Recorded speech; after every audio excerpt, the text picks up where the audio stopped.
ওকে, তো যদি ক্লিয়ার হয়, আমরা আজকে টপিক হচ্ছে বৃত্ত। এটা জ্যামিতির একটা টপিক। এখান থেকে সাধারণত 1 মার্ক আসে বিসিএস প্রিলিমিনারিতে, পাশাপাশি সকল জব পরীক্ষায় এই বৃত্ত টপিকটা খুব গুরুত্বপূর্ণ। তো আমরা আজকে বৃত্তের আলোচনাটুকু পড়ার চেষ্টা করব খুব ভালোভাবে। তবে 1 মিনিটের মধ্যে ক্লাসটা শুরু করব, তাই যথারীতি সবাইকে বলছি আপনারা ক্লাসটি শেয়ার করে দিন এবং পরিচিতদের মেনশন করে দিন যেন সবাই ক্লাসে চলে আসে। যদিও রাত 11:45, কিন্তু আপনারা জব মার্কেটে যারা আছেন তাদের জন্য এটা কোনো রাত না। তো একটু মেনশন করলেই সবাই আসবে, একটু কাইন্ডলি মেনশন করে দিন এবং শেয়ার করে দিন। আমরা 1 মিনিটের মধ্যে ক্লাসটি শুরু করব। একটা হচ্ছে থিওরিটিক্যাল আর একটা হচ্ছে ম্যাথমেটিক্যাল। তবে ত্রিভুজ, চতুর্ভুজ ওই ব্যাপারগুলো যেমন থিওরিটিক্যাল কোয়েশ্চেন বেশি আসে, ম্যাথমেটিক্যালও আসে প্যারালাল। বৃত্ত টপিকটা পুরো উল্টো। এখান থেকে থিওরিটিক্যাল কোয়েশ্চেন খুব কম আসে জব মার্কেটে, তুলনামূলকভাবে ম্যাথমেটিক্যাল টার্ম বেশি আসে। আমরা দুইটা অংশই পড়ব। একান্ত গুরুত্বপূর্ণ থিওরিটুকু আপনাদের প্রথমে ডিসকাস করব, এরপর আমরা আপনাদের ম্যাথমেটিক্যাল টার্মে যাব।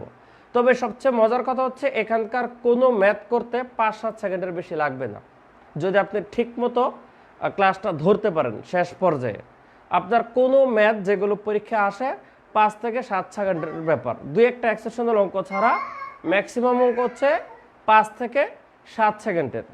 অতএব ম্যাথমেটিক্যাল টার্মটুকু আসবো আমরা প্রথমে 10 থেকে 15 মিনিট থিওরি ডিসকাস করব। চলেন ক্লাস শুরু করে দেই। এবং আপনাদেরকে আবারও বলছি, যারা জয়েন করেছেন সবাইকে ধন্যবাদ। আপনারা নিজ নিজ টাইমলাইনে ক্লাসটি শেয়ার করুন এবং পরিচিতদের মেনশন করুন। দেখি আপনারা আজকে এই রাতে মিডনাইট ক্লাসে উপস্থিতি কত বাড়াতে পারেন। আপনাদের জন্য একটা চ্যালেঞ্জ ছুড়ে দিলাম, মেম্বার বাড়ানো, আর আমি একটা চ্যালেঞ্জ নিলাম আপনাদের মাথায় বৃত্তটা পুশিন করা। তো আজকে দেখবো যে কারা উইন হয়। আমি আপনাদের মাথায় বৃত্ত ঢোকাতে পারি নাকি আপনারা মেম্বার বাড়াতে পারেন। তো লেটস স্টার্ট দ্য গেম। চলেন শুরু করি।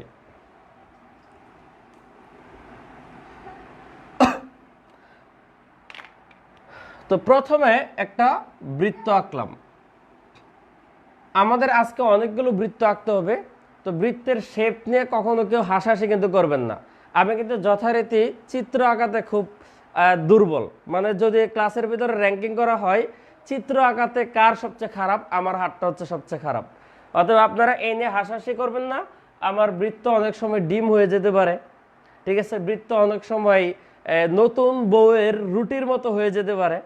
তো যাক, আপনারা মেয়ে মানুষ, রুটি বানাতে ভালো পারেন। এই হচ্ছে বৃত্ত।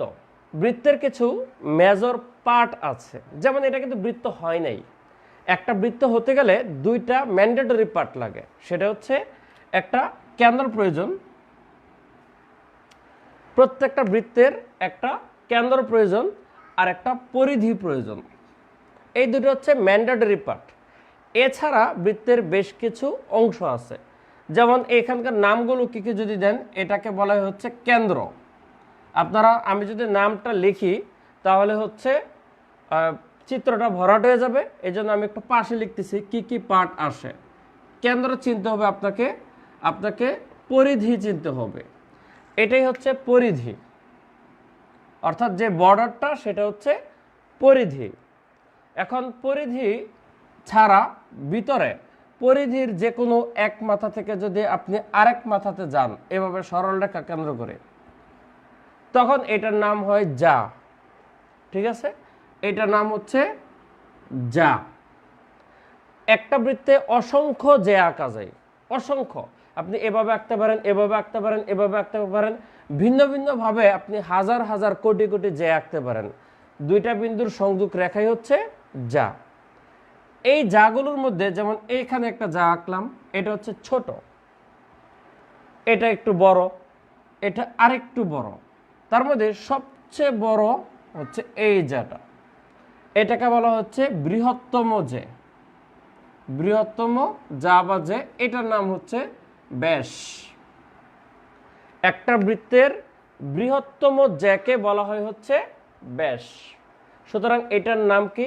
ব্যাস। এই ব্যাসটা 2টা ভাগে বিভক্ত। এই পাশে অর্ধেক আর এই পাশে অর্ধেক, এই অংশ অর্ধেকটাকে বলা হয় হচ্ছে ব্যাস পুরোটা, আর এটার 2 দিয়ে ভাগ করলে পাওয়া যাবে হচ্ছে ব্যাসার্ধ। তাহলে আপনাকে ব্যাস এবং ব্যাসার্ধ জানতে হবে। এছাড়া আপনার ম্যান্ডেটরি আরেকটা পার্ট হচ্ছে স্পর্শক জানা। একটা বৃত্তে আপনার স্পর্শক আঁকা যায়, যেমন এই বৃত্তের আমি এই বিন্দুতে একটা স্পর্শক আঁকবো।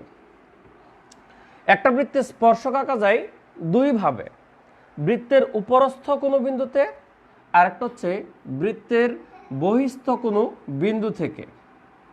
বৃত্তের বহিস্থ কোনো বিন্দু থেকে এইটুকু ডিসকাশনের উপর ভিত্তি করে আপনাদের বেশ কয়েকটা থিওরি প্রশ্ন পরীক্ষা আসতে পারে।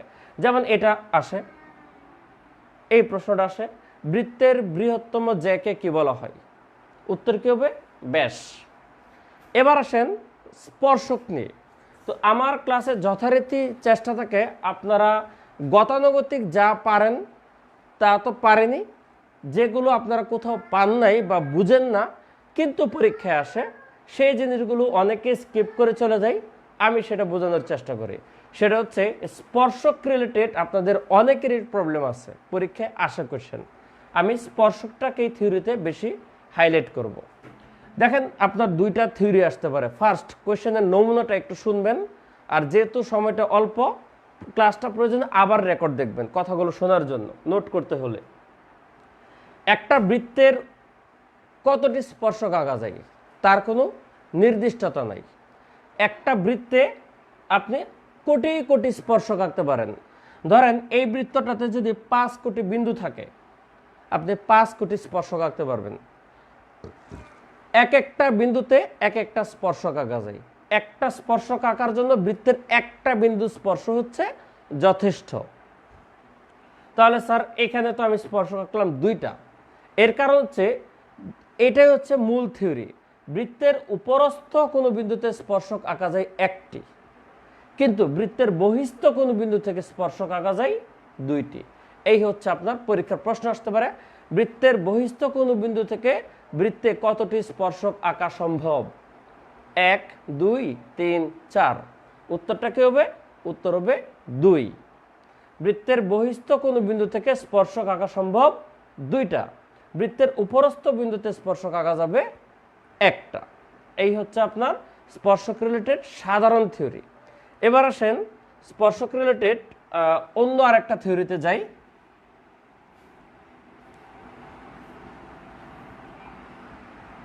আপনাদের উপস্থিতি কিন্তু 61 জন আছেন, আপনারা নীরবে ক্লাস করতেছেন, শান্তি মতো ক্লাস করতেছেন, এটা ঠিক আছে, কিন্তু একটু আপনারও কাজ করতে হবে, একটু হাতের কাজ চালান যেন উপস্থিতিটা একটু বাড়ে। লেট নাইটে আহামরি উপস্থিতি নিজেও এক্সপেক্ট করি না, তবে একটু যেন বাড়ে। আপনারা কমেন্টে মেনশন করুন আর হচ্ছে টাইমলাইন থেকে শেয়ার করুন কাইন্ডলি, এটা হচ্ছে আপনাদের প্রতি রিকোয়েস্ট। এবার আসেন আমি 2টা বৃত্ত আঁকবো। একটা বৃত্ত, 2টা বৃত্ত। এটা খুবই গুরুত্বপূর্ণ প্রশ্ন আপনাদের এবারের জন্য। প্রাইমারি নিয়োগ পরীক্ষায় আসছে এই ধরনের কোয়েশ্চেন, বিসিএস পরীক্ষায় যদি আসে আমি নিশ্চিত, যদি আসে আপনাদের 90% এর উত্তর করতে পারবেন না যদি এই রিলেটেড কোয়েশ্চেনটা আসে। এখন আমি যে থিওরিটা এক্সপ্লেন করব। 2টা বৃত্ত একটা তলে 4 ভাবে থাকতে পারে, একটা হচ্ছে এভাবে, আর একটা হচ্ছে এভাবে, আর একটা হচ্ছে এইভাবে, এবং আর একটা হচ্ছে এইভাবে। এই 4টা ভাবে 2টা বৃত্ত একটা তলে থাকতে পারে। এবার নামগুলো কি কি? 2টা বৃত্ত পরস্পর বহিস্থভাবে স্পর্শ করে, যেখানে 2টা বৃত্ত বাইরে দিয়ে স্পর্শ করেছে। আর এটাকে বলা হয় 2টা বৃত্ত পরস্পর অন্তস্থভাবে স্পর্শ করা, তখন এইভাবে স্পর্শ করে। এটা হচ্ছে 2টা বৃত্ত পরস্পর ছেদ করে। আমি একটু নিচে দিয়ে লিখি, এটা হচ্ছে বহিস্থভাবে স্পর্শ, এটা হচ্ছে অন্তস্থভাবে স্পর্শ, এটা হচ্ছে ছেদ করে, এটা হচ্ছে ছেদ বা স্পর্শ কোনোটি নয়। এই চারটা ভাবে দুইটা বৃত্ত একটা তলে থাকতে পারে। দুইটা বৃত্ত বহিস্থভাবে স্পর্শ করা, অন্তস্থভাবে স্পর্শ করা, ছেদ করা এবং ছেদ বা স্পর্শ কোনোটিই করে না। এবার আপনার প্রশ্ন, মহা গুরুত্বপূর্ণ কোয়েশ্চেন, দুইটা বৃত্ত বহিস্থভাবে স্পর্শ করলে কতটি সাধারণ স্পর্শক আঁকা যাবে? কতটি সাধারণ স্পর্শক আঁকা যাবে, এ হচ্ছে প্রশ্ন। আমি জানি মেজরিটি পার্সেন্টে এই জিনিসটা পারবেন না। দেখেন আপনাদের দুইটা ত্রিভুজ আঁকি, এ হচ্ছে দুইটা ত্রিভুজ, তিনটা করে বাহু লাগে একটা ত্রিভুজ গঠন করতে। তাহলে এই বাহু এই ত্রিভুজের, এই বাহু এই ত্রিভুজের, এই বাহুটা এই ত্রিভুজের, এই বাহুটা এই ত্রিভুজের, কিন্তু এই বাহুটা কি মাঝের এই বাহুটাকে কিন্তু দুইটা ত্রিভুজে দাবি করতে পারে, বলতে পারে এটা আমার, বলতে পারে ও বলবে না এটা আমার। যে ত্রিভুজ দুইটা বাহুরই সেটাকে বলা হচ্ছে সাধারণ বাহু, অর্থাৎ মিউচুয়াল বাহু। আমরা ফেসবুকের ভাষায় যেটাকে বলা হয় মিউচুয়াল ফ্রেন্ড, অর্থাৎ যে বন্ধুকে আমারও বন্ধু আপনার আরেকটা বন্ধুর আরেকজনেরও বন্ধু, এটা হচ্ছে কি মিউচুয়াল ফ্রেন্ড। তো এই সাধারণ বাহু বলতে বোঝাচ্ছে মিউচুয়াল, মনে রাখবেন। ঠিক সাধারণ স্পর্শক বলতে বোঝায় যে স্পর্শক একই সাথে দুইটা বৃত্তকে স্পর্শ করে। তাহলে এই অবস্থায় আপনি কয়টা সাধারণ স্পর্শক আঁকতে পারবেন? তিনটা। কয়টা সাধারণ স্পর্শক আঁকতে পারবেন? এই অবস্থায় তিনটা। এই যে এইভাবে একটা, এইভাবে একটা এবং এইভাবে একটা। তাহলে এইটার সাধারণ স্পর্শক হচ্ছে তিনটা, এইটার সাধারণ স্পর্শক একটা, এইটার সাধারণ স্পর্শক দুইটা, এদিক দিয়ে একটা, এদিক দিয়ে একটা, অ্যান্সার হচ্ছে দুইটা। এইটার সাধারণ স্পর্শক চারটা, একটা হচ্ছে এদিক দিয়ে, একটা হচ্ছে এদিক দিয়ে, একটা হচ্ছে এভাবে এবং আরেকটা হচ্ছে এইভাবে। এটার সাধারণ স্পর্শক হচ্ছে চারটা। সুতরাং এই থিওরিটা আপনারা মুখস্থ করবেন। আমি একটু কনসেপ্টটা বলে দিই, প্রশ্নে এই কথাটা বলা থাকবে। যদি বলে দুইটা বৃত্ত বহিস্থভাবে স্পর্শ করলে কতটি সাধারণ স্পর্শক আঁকা যাবে? উত্তর 3। যদি বলে দুইটা বৃত্ত অন্তস্থভাবে স্পর্শ করলে কতটি সাধারণ স্পর্শক আঁকা যাবে? উত্তর 1। যদি বলে দুইটা বৃত্ত পরস্পরকে ছেদ করলে কতটি সাধারণ স্পর্শক আঁকা যাবে? 2। এটাই আসছিল প্রাইমারি পরীক্ষায় সম্প্রতি। যদি বলে দুইটা বৃত্ত যদি ছেদ বা স্পর্শ কোনোটিই নাই করে তাহলে কতটি সাধারণ স্পর্শক আঁকা যাবে? উত্তর হবে 4। আপনারা এই সিনারিওটা বুঝছেন কিনা? এবং আমি নিশ্চিত আপনারা এই জিনিসটা একদম পারতেন না, ঠিক আছে? সুতরাং আপনারা কমেন্ট করুন, মেনশন করুন, শেয়ার করুন। আমি আজকে পুরো ক্লাসটাই এক্সক্লুসিভ জিনিস দেখাবো যেগুলো পরীক্ষা আসে কিন্তু আপনারা পারেন না। এবং আপনাদের ক্লাস ভালো লাগতেছে কিনা, মানে প্যাটার্ন ঠিক আছে কিনা, এইটুকু একটু কমেন্ট করুন। আমি বোর্ডটা মুছি, আমি পরবর্তী আলোচনায় যাব।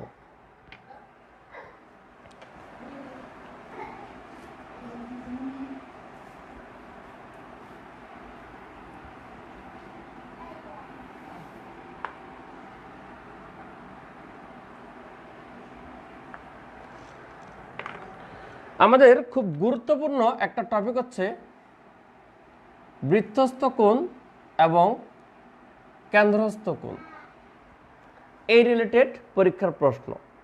আমরা একটা উপপাদ্য জানি, কোনো বৃত্তের বৃত্তস্থ কোণ হয় কেন্দ্রস্থ কোণের অর্ধেক। ব্যাপারটা হচ্ছে এরকম, ধরেন একটা বৃত্ত, আমাদের একটা চাপ থাকবে, ধরেন এইটুকু চাপ, এইটুকু চাপকে কেন্দ্র করে আমার কেন্দ্রে ও একটা কোণ উৎপন্ন করছে, এবং বৃত্তের যে কোনো জায়গায় ধরেন এখানে ও আরেকটা কোণ উৎপন্ন করছে। তাহলে এই কোণটাকে বলা হয় হচ্ছে বৃত্তস্থ কোণ, আর এই কোণটাকে বলা হয় কেন্দ্রস্থ কোণ। অর্থাৎ কেন্দ্রে যে উৎপন্ন করে সেটা হচ্ছে কেন্দ্রস্থ কোণ, আর বৃত্তে যে উৎপন্ন করে কোণ সেটা হচ্ছে বৃত্তস্থ কোণ। পরীক্ষা করে ম্যাথমেটিক্যালি মেপে দেখা গেছে অলওয়েজ এই দুইটা কোণের মধ্যে একটা ফিক্সড সম্পর্ক থাকে, অর্থাৎ কখনোই ভিন্ন কিছু হয় না। মাপলে দেখা যাবে এই কোণটা যদি হয় 30 ডিগ্রি, মনে করেন এটা 30 ডিগ্রি, তাহলে এটা মাস্ট বি 60 ডিগ্রি হবে। অর্থাৎ এটা এটার সাথে একটা সম্পর্ক আছে। এখন বৃত্তস্থ কোণ কেন্দ্রস্থ কোণের অর্ধেক, কিন্তু বৃত্তস্থ কোণ কেন্দ্রস্থ কোণের অর্ধেক। উল্টাভাবে যদি বলি, কেন্দ্রস্থ কোণ বৃত্তস্থ কোণের দ্বিগুণ। অর্থাৎ দুইটা লাইন আপনারা খাতায় লিখে রাখবেন। বৃত্তস্থ কোণ কেন্দ্রস্থ কোণের অর্ধেক, উল্টাভাবে কেন্দ্রস্থ কোণ বৃত্তস্থ কোণের দ্বিগুণ। পরীক্ষায় সরাসরি এই থিওরিটাই আসে। অথবা আপনাকে এরকমভাবে দিবে, কোনো বৃত্তের বৃত্তস্থ কোণ 80 ডিগ্রি হলে কেন্দ্রস্থ কোণ কত? কেন্দ্রস্থ কোণ কত? দেখেন, বৃত্তস্থ কোণ 80 ডিগ্রি হলে কেন্দ্রস্থ কোণ হবে 160 ডিগ্রি, কারণ কেন্দ্রটা হচ্ছে বড়। মনে রাখবেন, কেন্দ্রস্থ বড় হবে আর বৃত্তস্থ কোণটা ছোট হবে, একটা ডাবল। আপনার বৃত্তস্থ 80 দিয়ে যদি কেন্দ্রস্থ চাই তাহলে 160, আর উল্টাভাবে যদি কেন্দ্রস্থ দিয়ে বৃত্তস্থ চাই ভাগ করে দিবেন। এই হচ্ছে বৃত্তস্থ এবং কেন্দ্রস্থ কোণের মধ্যে সম্পর্ক। এইটুকু যদি জানেন, এই রিলেটেড কোশ্চেনগুলো আপনারা অবশ্যই পারবেন।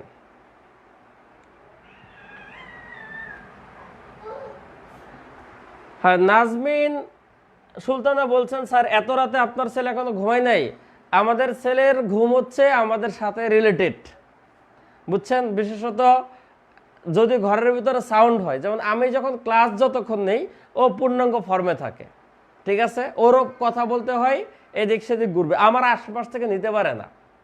তো এই জিনিসটা আমি যদি এখন ঘুমাই তাহলেও ঘুমিয়ে যাবে। আচ্ছা, ঠিক আছে, এখন পরবর্তী টপিক, বৃত্তস্থ চতুর্ভুজ। আমরা বৃত্তের ভিতরে একটা চতুর্ভুজ আঁকবো, যে কোনো একটা চতুর্ভুজ আপনি ড্র করেন। আমি একটু উল্টাপাল্টা ভাবে আঁকলাম। উল্টাপাল্টা বলতে কি, নর্মালি আয়ত বর্গ এগুলো আঁকা হয়, আমি ইচ্ছা করে এটা বড় এটা ছোট এরকম ভাবে আঁকলাম। একটা বৃত্তের ভিতরে যদি আপনি চতুর্ভুজ আঁকেন, চতুর্ভুজের যে সাধারণ বৈশিষ্ট্য সেটা তো অবশ্যই মেনটেন করবে। দেখেন, আমি নর্মালি একটা চতুর্ভুজ আঁকি, সামান্তরিক আঁকলাম। 4 কোণের সমষ্টি কত? 4 কোণের সমষ্টি, এই যে এটা কিন্তু আজকে অডিটর জেনারেল পরীক্ষা আসছে। চতুর্ভুজের 4 কোণের সমষ্টি হচ্ছে 360 ডিগ্রি, অর্থাৎ 4 সমকোণ। আজকেও সিএসির পরীক্ষায় কিন্তু এটা আসছে, চতুর্ভুজের 4 কোণের সমষ্টি কিন্তু 360 ডিগ্রি। এখন আপনাদের এই যে বিপরীত কোণ, এদের সমষ্টি কত? ফিক্স না, আপনি বলতে পারবেন না। একমাত্র আয়তক্ষেত্র, যেমন এটাও আজকে আসছে, আয়ত আর হচ্ছে বর্গ আর আয়ত, এদের বেলায় সবগুলো কোণ 90 ডিগ্রি, সবগুলো 90 ডিগ্রি। সুতরাং বিপরীত কোণগুলোর সমষ্টি কত? 180। এটা কিসের ক্ষেত্রে? শুধু বর্গ আর হচ্ছে আয়তের বেলায়। কিন্তু রম্বস সামুদ্রিকের বেলায় বিপরীতগুলো যোগ করলে কিন্তু 180 হয় না, অর্থাৎ ফিক্স না। তাই আমরা নর্মাল যে কোনো চতুর্ভুজে বলতে পারবো না বিপরীত কোণগুলোর সমষ্টি 180 ডিগ্রি, শুধু বলতে পারবো আয়ত আর বর্গের মধ্যে, আর বাকিগুলো মেনটেন করবে না। কিন্তু বৃত্তস্থ চতুর্ভুজ আজীবন, যে চতুর্ভুজ আপনি বৃত্তের ভিতরে ড্র করেন, আপনার বিপরীত কোণগুলোর সমষ্টি এই দুইটা যোগ করলে 180 হবে, আবার এই দুইটা যোগ করলেও 180 হবে। এটাকে বলা হয় বৃত্তস্থ চতুর্ভুজ, অলওয়েজ যোগ করলে কি হবে? 180 হয় বিপরীত কোণগুলোর সমষ্টি। এই থিওরিটাও আপনাদের গুরুত্বপূর্ণ, যেহেতু এই যে এই রিলেটেড কোশ্চেন কিন্তু চলে আসছে, সিএজিতে আসছে। কোশ্চেনগুলোর মধ্যে একটা বৈশিষ্ট্য থাকে, যে পাশাপাশি দেখবেন যে কোনো জব যে বছর হয় কোশ্চেনগুলোর মধ্যে অনেকটা মিল থাকে দেখবেন। তো এই হচ্ছে বৃত্তস্থ চতুর্ভুজের কনসেপ্টটা। তো আমি আর থিওরি এখানে পড়াবো না, আমি এখন আপনাদের চলে যাব ম্যাথমেটিক্যাল পার্টে।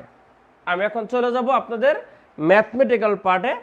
তো তার আগে আবারও বলি, যেহেতু ম্যাথমেটিক্যাল পার্টে যাচ্ছি, আপনাদের থিওরি থেকে ম্যাথমেটিক্যাল পার্ট বেশি গুরুত্বপূর্ণ, তাই সবাইকে কমেন্ট এবং মেনশন করুন। ও আচ্ছা, নাজমিন সুলতানা, আপনার ছেলে আমাকে চেনে, আশরাফ স্যার, ওকে ধন্যবাদ, ওকে আমার পক্ষ থেকে একটা আদর।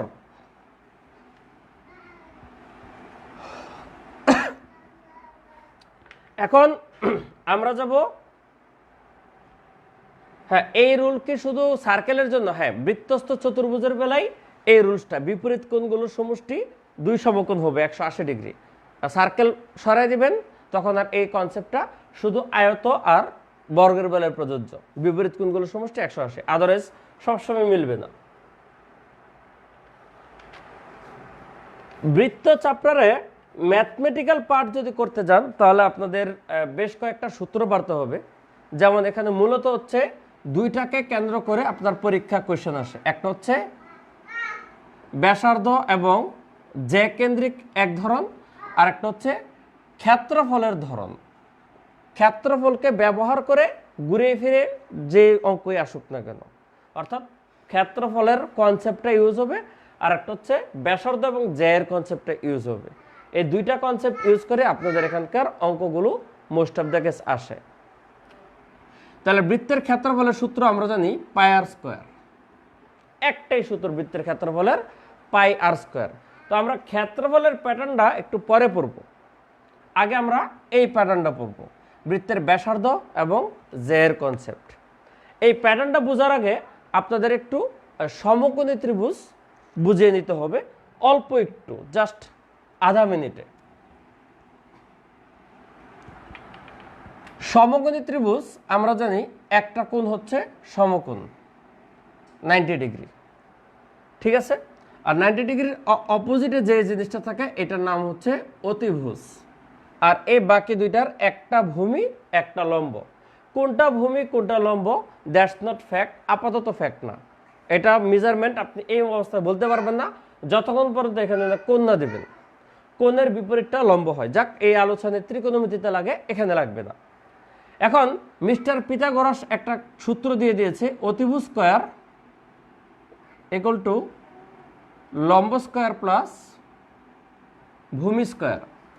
আচ্ছা, আজকের ক্লাসে এখন পর্যন্ত উপস্থিতি 92তে হাইয়েস্ট লিমিট টাচ করেছে, 100 ক্রস করে নাই এখন পর্যন্ত। আপনারা একটু 2 মিনিট চেষ্টা করেন তো, জাস্ট আমাকে একটু সেন্সরি মার্কটা দেখান, তাহলে আমি খুশি হয়ে যাব। খুশি হয়ে ধামাকা ক্লাস হবে। এখন পর্যন্ত 100 টাচ করে নাই। আপনারা এত মানুষ থাকতে যদি 100 উপস্থিতি না যায়, এটা আমার ব্যর্থতা নাকি আপনাদের ব্যর্থতা? বিচারের দায়িত্ব আপনাদের দিলাম। নিজেরা যদি ব্যর্থ হতে চান তাহলে 100-র ভিতরে রাখেন, আর যদি বলেন যে সার্থক হতে চান সব ক্ষেত্রে তাহলে 100 ক্রস করে যান। এই তো এক ধাক্কায় 100 ক্রস হয়ে গেছে। এই যে পিথাগোরাস দিয়েছে, এই পলিসিতে বেশ কয়েকটা পরিচিত ফরম্যাট আছে। 3, 4, 5, 6, 8, 10, 9, 12, 15, 5, 12, 13। আরও আছে, বাকিগুলো ত্রিভুজের মধ্যে পিথাগোরাসের উপপাদ্যের যে কনসেপ্ট আছে সেখানে লাগতে পারে, কিন্তু এই বৃত্ত পার্টে আপনাদের এর বাইরে পিথাগোরাসের ফরম্যাট লাগবে না। তাই আপনাদের বলবো আপনারা এই ফরম্যাটগুলো মুখস্থ করে নেবেন। এটা মাস্ট মুখস্থ করতে হবে। কোনটা মাস্ট বলে দেই, এটা হচ্ছে মাস্ট আর এটা মাস্ট। এটা মাস্ট 5, 12, 13 এটা মুখস্থ করবেন। 3, 4, 5 এটা মুখস্থ করবেন। এখন এটা থেকে কিন্তু এই দুইটা চলে আসে। 2 দিয়ে গুণ দিলে 6, 8, 10 চলে আসে। 3 দিয়ে গুণ দিলে 9, 12, 15 চলে আসে। এখন পরীক্ষার হলে কত দিয়ে গুণ হলো সেই ক্যালকুলেশন করতে করতে কিন্তু একটু সময় চলে যাবে। তাই আপাতত যেটা বলবো সরাসরি মুখস্থ করে ফেলবেন, একদম ডিরেক্ট স্ট্রেট কাট মুখস্থ।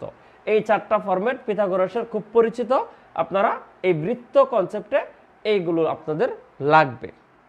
তো এইটুকুকে ধরে নিই, এখন আমি অঙ্ক শুরু করি। আপনাদের প্রথমে আমি একটা অঙ্ক লিখি।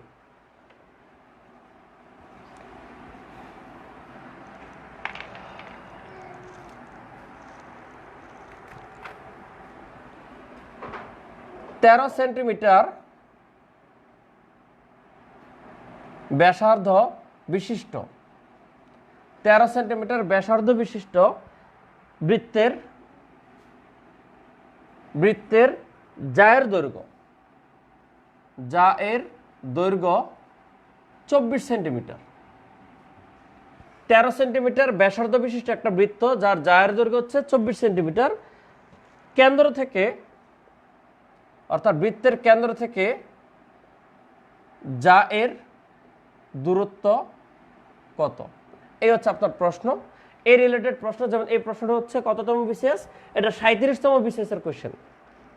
37তম বিসিএস আপনারা জানেন মডার্ন বিসিএস এর পার্ট। তাহলে 37 বিসিএস এই কোশ্চেন কিন্তু আসছে, আবার আসতে পারে, বলা যায় না। একেবারে সিম্পল, আপনারা একটা ফিগার ড্র করবেন, ধুমধারাক্কা পরীক্ষায় 2-3 সেকেন্ডে অঙ্ক হয়ে যাবে 5-7 সেকেন্ডে। দেখেন কেমনে, প্রথমে বুঝাই, প্রথমটা একটু টাইম লাগবে আপনাদের বুঝাতে, পরে আপনারা অটোমেটিক্যালি পারবেন দ্রুত। ফার্স্টে একটা বৃত্ত আঁকবেন, কেন্দ্র মার্ক করবেন, একটা জ্যা আঁকবেন, এইটুকু হচ্ছে প্রথম কাজ।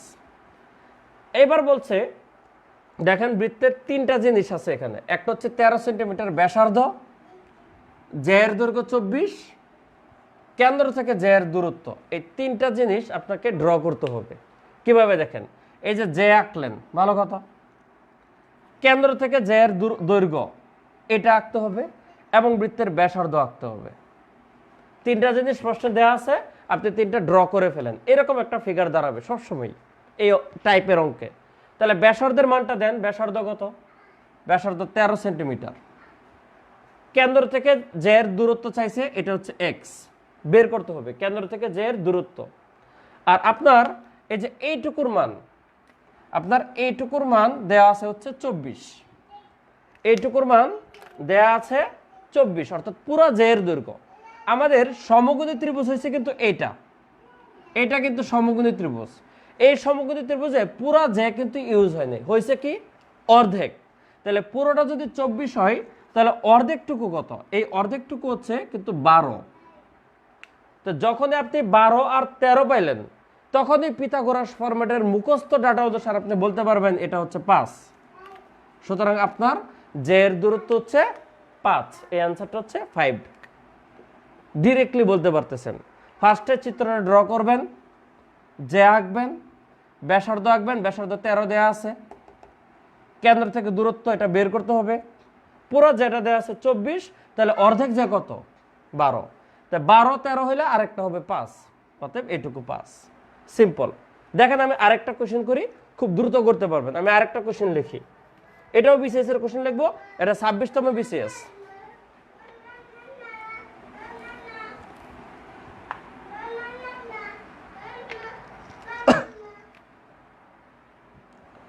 তেরো সেন্টিমিটার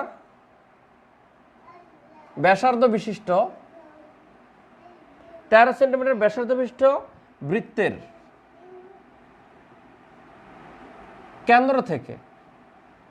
কেন্দ্র থেকে 5 সেন্টিমিটার দূরে, কেন্দ্র থেকে 5 সেন্টিমিটার দূরে অবস্থিত যা এর দৈর্ঘ্য কত? এ হচ্ছে কোশ্চেন। আপনার এবার জ্যায়ের দৈর্ঘ্য চাইছে, একটু কন্ট্রোল করানো,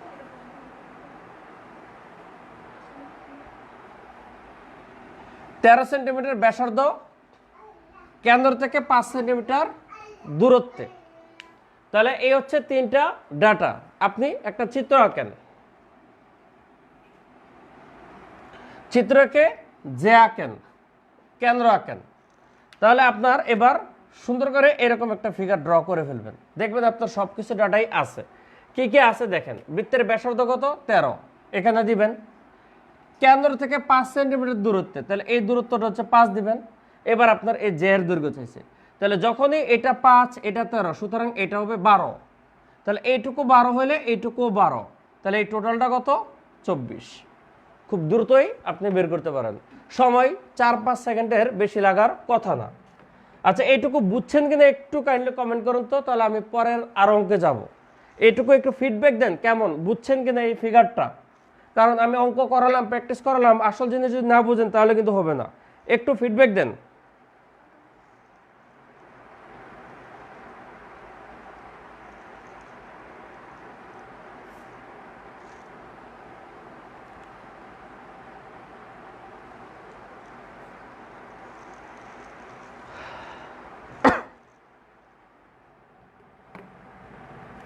ওকে, কনসেপ্ট ক্লিয়ার। তাহলে নেক্সট কোয়েশ্চেন। আচ্ছা, একই অবস্থায় আমি কোয়েশ্চেনটা লিখি এবং পাশাপাশি আপনারাও করতে থাকেন, আমিও করি। ধরেন একটু ডাটাগুলো চেঞ্জ হয়ে আসলো যে 10 সেন্টিমিটার ব্যাসার্ধ বিশিষ্ট বৃত্তের কেন্দ্র থেকে 6 সেন্টিমিটার দূরত্বে অবস্থিত জ্যায়ের দৈর্ঘ্য। আপনারাও করেন, আমিও করি। এই হচ্ছে বৃত্ত, যে আঁকবো কেন্দ্র দিব, একেই চিত্র কমপ্লিট করে ফেলেন। এটুকু একদম ডাইরেক্ট লিখে ফেলবেন, এঁকে ফেলবেন। এঁকে আপনি শুধু দেখবেন কি কি দেওয়া আছে, কি চাইছে, এরকম এঁকে ফেলবেন। একদম চোখ বন্ধ করে এটা ড্র করে ফেলবেন। দেখেন কি চাইছে, 10 সেন্টিমিটার ব্যাসার্ধ, তাহলে এইটুকু 10, কেন্দ্র থেকে 6 সেন্টিমিটার দূরত্বে, তার মানে এইটুকু 6, জের দৈর্ঘ্য মানে এটা চাইছে। তো যখনই 6 আর 10 থাকবে, সম্পর্ক কি, 6 আর 10-এর একটা সম্পর্ক আছে মুখস্থ। তাহলে 6 আর 10 আছে নাই কি 8, তাহলে এইটা 8 হলে এটাও 8 হবে, তাহলে টোটালটা হবে কত, 16। সিম্পল। তাহলে টোটালটা কত, 16।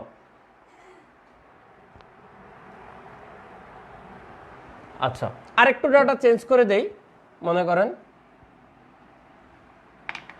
বলল 5 সেন্টিমিটার ব্যাসার্ধ বিশিষ্ট কোনো বৃত্তের কেন্দ্র থেকে 4 সেন্টিমিটার দূরত্বে অবস্থিত জ্যায়ের দৈর্ঘ্য। আপনার এবার কোয়েশ্চনটা দিল এইভাবে, 5 সেন্টিমিটার ব্যাসার্ধ বিশিষ্ট কোনো বৃত্তের কেন্দ্র থেকে 4 সেন্টিমিটার দূরত্বে, তাহলে কত হবে বোঝাই যাচ্ছে। আপনারা বৃত্ত এঁকে বলছি, সুন্দর করে আগে এইটুকু এঁকে ফেলবেন। আঁকার পরে ডাটা বসান, 5 সেন্টিমিটার ব্যাসার্ধ, তাহলে এটা 5, 4 সেন্টিমিটার দূরত্বে, তাহলে এটা 4, তাহলে 4 5 মানে এটা 3, তাহলে এটাও 3, তাহলে টোটাল হচ্ছে 6। বলেন তো এই ধরনের অঙ্ক যদি আসে 5 সেকেন্ড কি লাগার কথা? Definitely not. সুতরাং সুন্দর করে অঙ্কটা পারা উচিত। তাহলে আমরা এই টাইপটা থেকে চলে যাই।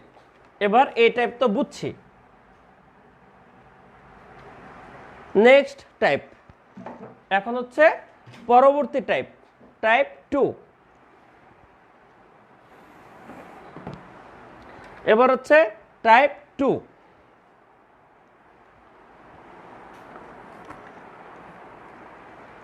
ম্যাথমেটিক্যাল টাইপ, কিন্তু থিওরি তো আলোচনা করছি, ম্যাথমেটিক্যাল টাইপ 2 প্রচুর পরীক্ষা আসছে এটা, এবং 3টা বিসিএস এই কোশ্চেনটা আসছে, 3বার বিসিএস এই কোশ্চেনটা আসছে, হুবহু রিপিট, এবং অসংখ্য চাকরি পরীক্ষা আসছে, একটার দুইটা না, অসংখ্য চাকরি পরীক্ষায় কোশ্চেনটা খুবই মামুলি, খুবই মামুলি, একদম 1 সেকেন্ডের অঙ্ক। 1 সেকেন্ড দেখেন কোশ্চেনটা লিখি।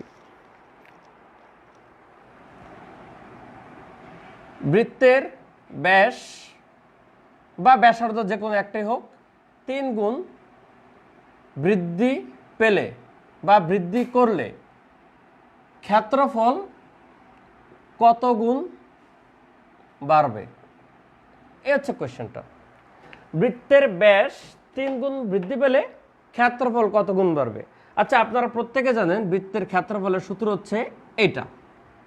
তাহলে ব্যাস কিংবা ব্যাসার্ধের সাথে বর্গের সম্পর্ক, এটা তো ব্যাসার্ধ, আপনি ব্যাস থেকে ব্যাসার্ধ বের করেন সমস্যা নেই, জিনিসটা কি বর্গের সম্পর্ক। তাহলে 3 গুণ যদি বৃদ্ধি পায়, তাহলে আপনার ক্ষেত্রফল কত গুণ বৃদ্ধি পাবে? ক্ষেত্রফল বৃদ্ধি পাবে 9 গুণ, 3 স্কোয়ার, 9 গুণ। সিম্পল হিসাব। ক্ষেত্রফল যদি বলে এখানে 6 গুণ বৃদ্ধি পাবে, ক্ষেত্রফল 6 গুণ বৃদ্ধি পেলে, সরি ব্যাসার্ধ বা ব্যাস, এখানে কিন্তু ব্যাসের পরিবর্তে ব্যাসার্ধও দিতে পারে। ব্যাসার্ধ বা ব্যাস যদি 6 গুণ বৃদ্ধি পায়, তাহলে ক্ষেত্রফল কত গুণ বৃদ্ধি পাবে? 6 স্কোয়ার, অর্থাৎ 36 গুণ। একবার 1 সেকেন্ডে উত্তর দাগাবেন। এটা কিন্তু পরীক্ষায় প্রচুর আসছে, বিসিএস এ 3বার আসছে এই কোশ্চেনটা।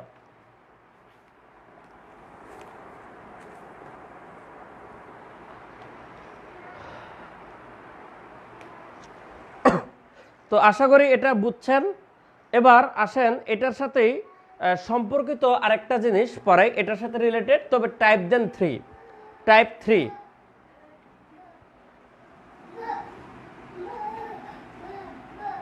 এবার হচ্ছে টাইপ 3। দুটি বৃত্তের ব্যাসার্ধের অনুপাত, দুটি বৃত্তের ব্যাসার্ধের অনুপাত আপনার দেয়া আছে 3:2। আপনার চাইলো ক্ষেত্রফলের অনুপাত কত? ক্ষেত্রফলের অনুপাত কত? আপনার প্রশ্নগুলো, দুইটা বৃত্তের ব্যাসার্ধের অনুপাত হচ্ছে 3:2, ক্ষেত্রফলের অনুপাত কত? সহজ কথা, ব্যাসার্ধের থেকে ক্ষেত্রফল বের করতে গেলে সূত্র কি? পাই আর স্কোয়ার। তাহলে আপনি এদেরকে স্কোয়ার করলেই অনুপাত বেরোবে 9:4। এবার অনুপাত যতই চেঞ্জ করুক না কেন আপনি শুধু বর্গ করে ক্ষেত্রফলের অনুপাত হবে। এন্ড রিভার্স যদি দেয়, উল্টায় কিন্তু দিতে পারে এরকম ভাবে যে দুটি বৃত্তের ক্ষেত্রফলের অনুপাত আপনাকে বলল 16:25 হলে ব্যাসার্ধের অনুপাত কত? ব্যাসার্ধের অনুপাত কত? উল্টাই দিল। তখন ক্ষেত্রফলের অনুপাত যদি থাকে এরকম, আপনি তখন এদেরকে বর্গমূল করবেন, তখন ব্যাসার্ধের অনুপাত হবে 4:5। ঠিক আছে, এই হচ্ছে পরস্পর রিভার্স সম্পর্ক। আপনার যদি ব্যাসার্ধের অনুপাত থাকে তাহলে ক্ষেত্রফলের অনুপাত চাইলে দেবেন 9:4 বর্গ করে, আর যদি প্রশ্নে ক্ষেত্রফলের অনুপাত থাকে চাই ব্যাস কিংবা ব্যাসার্ধের অনুপাত, তখন বর্গমূল করে দিবেন। একবারে সিম্পল, এগুলো 2-4 সেকেন্ডের অঙ্ক। বলতে পারেন যে স্যার এত সহজ অঙ্ক কেন পড়াচ্ছেন? আমি আগেই বলছি বৃত্ত চ্যাপ্টারের ম্যাথমেটিক্যাল টার্মগুলো বুঝলে 2-3 সেকেন্ডের কাজ, আর যদি না বুঝেন তাহলে এটাই কিন্তু জটিল। পরীক্ষায় আসে, আপনারা প্রিভিয়াস কোয়েশ্চেন সলভ করলেই দেখতে পারবেন। এবং আপনাদের চাকরির পরীক্ষার কোশ্চেনগুলো কিন্তু আহামরি কঠিন আসে না। আজকে যেমন পরীক্ষা হয়েছে অডিটর জেনারেল পরীক্ষা, 20টা প্রশ্ন খুবই সহজ। আজকে যতগুলো পরীক্ষার প্রশ্ন আমি দেখছি চাকরির অনেকগুলো পরীক্ষা হয়েছে, কোনোটাই ম্যাথ এত কঠিন টাচ করে নাই। যারা একটু পড়ে বাট পড়ে না যারা, তাদের জন্য জঘন্য। তো আসেন নেক্সট টাইপ 4। পরবর্তী টাইপ 4।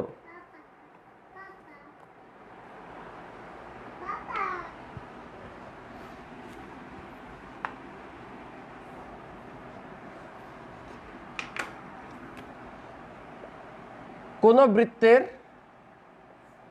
ব্যাসার্ধ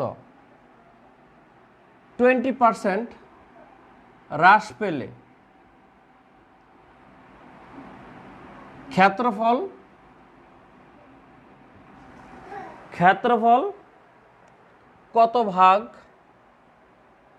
কত ভাগ কমবে? আপনি যদি একটা বৃত্তের ব্যাসার্ধ কমিয়ে ফেলেন, ডেফিনেটলি আপনার ক্ষেত্রফল কি হবে? কমবে। ব্যাসার্ধ আপনি হ্রাস করছেন মানে কমালেন 20%, তাহলে ক্ষেত্রফল কি হবে? কমবে। তাহলে কত ভাগ কমবে, এটা হচ্ছে প্রশ্ন। তাহলে দেখেন বৃত্তের ক্ষেত্রফল πr², আমরা সূত্র জানি।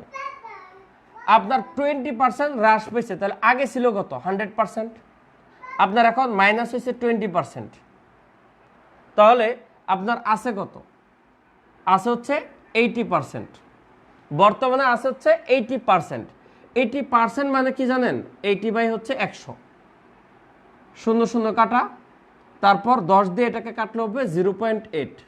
তার মানে আপনার ব্যাসার্ধটা আছে হচ্ছে এত। তাহলে ক্ষেত্রফল যখন করবেন এটাকে কি করতে হবে? 0.8 ধরেন স্কোয়ার করব, আসবে কত? 0.64। এই যে আমি রেশিওটা একটু বোঝানোর জন্য ধীরে ধীরে আসছি, ওইটা মুখোমুখি করা যায়। আগে ছিল 100%, 20% কমছে, তার মানে 80%। আর 80% মানে হচ্ছে 0.8, সুতরাং এটাকে স্কোয়ার করলে 0.64 আসবে। 0.64 মানে আপনার 1 থেকে, আগে ছিল কিন্তু 1, 100% মানে হচ্ছে 1, এখন হয়েছে কত? 0.64। তাহলে কমে গেছে কত? 0.36 বা 36%। আপনার কমে গেছে হচ্ছে 36%। এই হচ্ছে আপনার সিনারিও। এটার অ্যান্সার হচ্ছে 36%। জিনিসটা বুঝছেন কিনা একটু আমাকে ফিডব্যাক দিন। জিনিসটা বুঝতে পারছেন কিনা একটু ফিডব্যাক দিন। অঙ্ক কিন্তু খুবই সহজ। বৃত্তের ব্যাসার্ধ 20% হ্রাস পাইছে, মানে আগে 100% ব্যাসার্ধ ছিল, 20% হ্রাস মানে বর্তমান ব্যাসার্ধ 80%। পার্সেন্ট মানে 1/100, শতকরার অঙ্ক।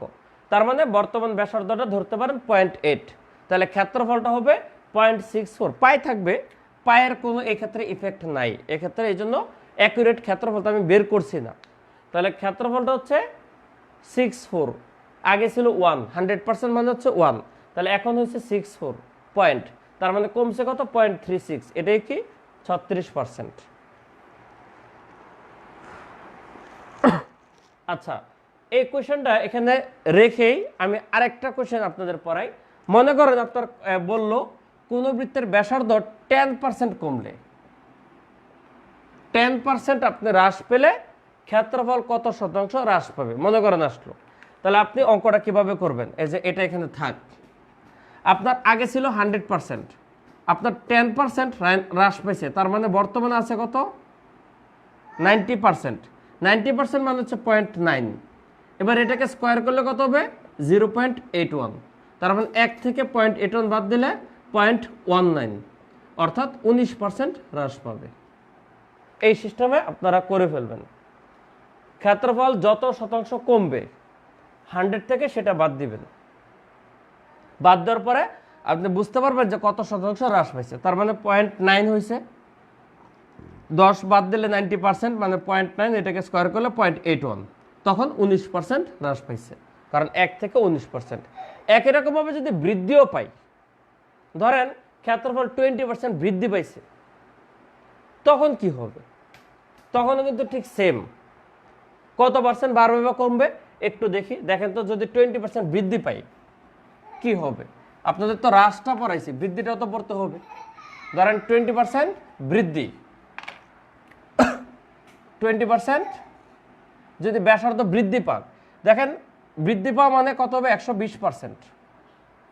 120% মানে আপনার কিন্তু 1.2, এটাকে যখন স্কোয়ার করবেন দাঁড়াবে কিন্তু 1.44। এই যে 44, তার মানে 44% বাড়বে। 20% ক্ষেত্রফল বাড়ানো মানে আপনার ক্ষেত্রফল 44% বেড়ে যাবে। 120 আগে ছিল 100, 20% বৃদ্ধি মানে 120, তার মানে এটা হচ্ছে 1.2, স্কোয়ার করলে 1.44, এই একের চেয়ে বেশি 0.44, এটা হচ্ছে পার্সেন্ট বৃদ্ধি পাওয়া। ঠিক আছে, ম্যাথটা যদি বুঝেন তাহলে কিন্তু তেমন কষ্ট না। আরেকজন জিজ্ঞাসা করছেন 19% কিভাবে? ভাই এরকম, যদি 10% হ্রাস পাই, 10% হ্রাস তার মানে 90%। 10% হ্রাস মানে হচ্ছে 90%, 90% মানে হচ্ছে 0.9, এটাকে স্কোয়ার করলে দাঁড়াবে 0.81।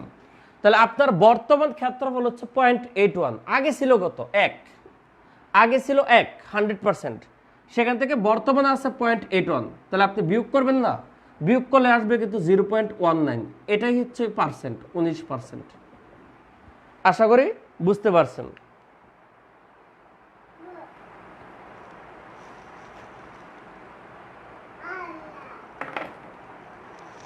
বুঝছেন কিনা একটু জানান তো।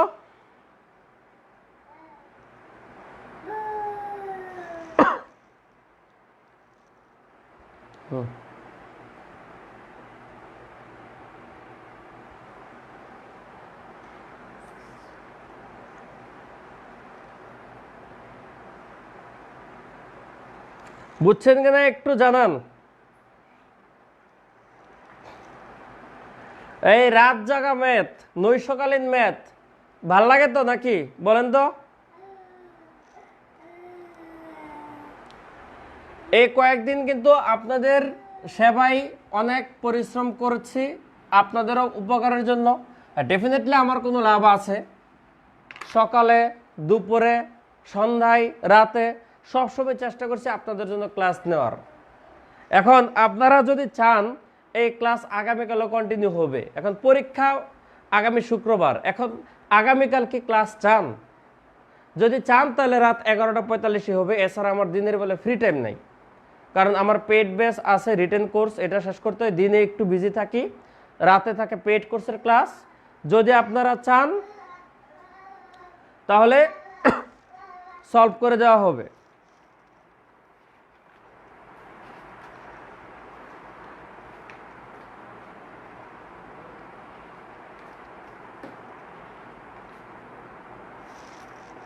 আগামীকাল ক্লাস চান কিনা?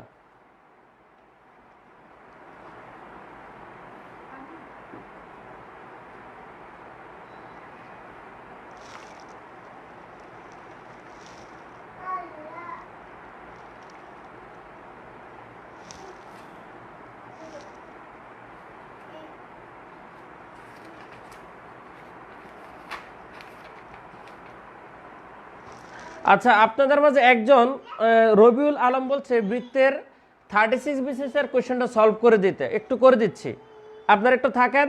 36 বিসিএসের কোয়েশ্চেনটা উনি যেহেতু ডিমান্ড করছে করে দিই। সেখানে কিন্তু পরীক্ষার প্রশ্নে একটা চিত্র দেওয়া ছিল, পরীক্ষার প্রশ্নে চিত্রটা দেওয়া ছিল। আমি চিত্রটা একটু আঁকি। এই যে এটা হচ্ছে কেন্দ্র ও বলা ছিল, আমি কোশ্চেনটা লিখবো, আগে চিত্রটা আঁকি। হচ্ছে ও কেন্দ্র বিশিষ্ট একটা পুরা ব্যাস, ও কেন্দ্র বিশিষ্ট একটা ব্যাস, এখানে আপনার একটা কোণ তৈরি করছে এভাবে করে, এই জায়গায় একটা ত্রিভুজ ফর্ম করছে এভাবে দিয়ে, এই কোণটার নাম দিয়েছিল ওয়াই, আর এখানে এক্স, তারপর দেয়া আছে এ বি সি। এই যে এই ফিগারটা ছিল, এরপরে পুরো কোয়েশ্চেনটা কি ছিল এটা আমি বলি। চিত্র লিখে আগে চিত্র অনুসারে শুনেন, কোয়েশ্চেনটা সলভ করতে লাগবে বড় জোর 5 থেকে 7 সেকেন্ড। আমি পুরো কোয়েশ্চেনটা আগে লিখি, দেখেন কত মজা। চিত্র অনুসারে ও কেন্দ্র বিশিষ্ট, ও কেন্দ্র বিশিষ্ট বৃত্তে, ও কেন্দ্র বিশিষ্ট বৃত্তে আপনার দেওয়া আছে এই যে ত্রিভুজ এবিসি অন্তর্লিখিত। এই অন্তর্লিখিত কথাটা মানে হচ্ছে এই বৃত্তের ভিতরে ত্রিভুজ আছে এবিসি, এটা হচ্ছে আপনার দেয়া। এরপরে প্রশ্নে বলে দিছে কোণ ওয়াই ইকুয়াল টু 112 ডিগ্রি হলে কোণ এক্স ইকুয়াল টু কত, এই হচ্ছে আপনার প্রশ্ন। আপনারা কোয়েশ্চেনটা ক্লিয়ার? তাহলে এই হচ্ছে 36 বিসিএসের প্রশ্নটা। তাহলে দেখেন চিত্র অনুসারে ও কেন্দ্র বিশিষ্ট বৃত্ত, তার মানে বৃত্তের কেন্দ্র কিন্তু ও, তাহলে কেন্দ্র দিয়ে যে রেখা যাবে এই রেখাটার নাম কি? ব্যাস। তাহলে এসি রেখাটাকে আমরা বলতে পারবো ব্যাস। কেন্দ্র থেকে পরিধির দূরত্ব সব কি? ব্যাসার্ধ। দেখেন এই বৃত্তে ব্যাসার্ধ কয়টা? ও এ ব্যাসার্ধ, ও সি ব্যাসার্ধ, ও বি ব্যাসার্ধ, এই সব হচ্ছে ব্যাসার্ধ। একটু নিয়ে যাও। ও এ, ও সি, ও বি, এই তিনটে হচ্ছে বৃত্তের ব্যাসার্ধ। আপনারা এই তথ্যটা তো জানেন যে বৃত্তের সকল ব্যাসার্ধ সমান, বৃত্তের সকল ব্যাসার্ধ কি? সমান থাকে। সুতরাং ও সি আর ও বি এই দুইটা পরস্পর সমান হবে। আমি মার্ক করি, এই দুইটা হচ্ছে পরস্পর সমান। তো যদি এখন ত্রিভুজ ও বিসি ধরি, ত্রিভুজ ও বিসি, জাস্ট এই ত্রিভুজটা যদি চিন্তা করেন, এটা বাদ দেন, এই ত্রিভুজের যখন দুইটা বাহু সমান হয় সেই ক্ষেত্রে ত্রিভুজটার নাম হয় সমদ্বিবাহু ত্রিভুজ। তাহলে এই ত্রিভুজটা হচ্ছে সমদ্বিবাহু। আর সমদ্বিবাহু ত্রিভুজের এই কোণ আর এই কোণ সমান। তাহলে আপনারা জানেন ত্রিভুজের 3 কোণের সমষ্টি হচ্ছে 180 ডিগ্রি। তাহলে এইটাকে দেওয়া আছে পরীক্ষার প্রশ্নে 112। তাহলে একটা যদি 112 হয়, তাহলে আর এই দুইটা মিলে হবে কত? 180 থেকে 112 মাইনাস, তাহলে মাইনাস করলে কত আসবে? 68 ডিগ্রি। তার মানে 180 থেকে 3 কোণের সমষ্টি থেকে যদি আমি এই ওয়াই বাদ দেই, এই দুইটা মিলে আসতেছে কত? 68 ডিগ্রি। এখন এই দুইটা কোণের একটা হচ্ছে এক্স, তাহলে এটা আর এটা তো সমান, সুতরাং এটাকে 2 দিয়ে ভাগ করলে 34 ডিগ্রি হবে অ্যান্সার। অ্যান্সার হচ্ছে 34 ডিগ্রি। Answer 34 degree. আবারও রিপিট করি, ও কেন্দ্র বিশিষ্ট বৃত্ত, যেহেতু বৃত্তের কেন্দ্র দিয়ে যে রেখা যায় সেটা হচ্ছে ব্যাস, সুতরাং ও সি এবং ও এ বৃত্তের ব্যাসার্ধ, একইভাবে ও বি ব্যাসার্ধ। সুতরাং সকল ব্যাসার্ধ বৃত্তের সমান থাকে, তাই ও সি আর ও বি সমান। যেহেতু দুইটা সমান, তাই এই ত্রিভুজটা হচ্ছে সমদ্বিবাহু ত্রিভুজ।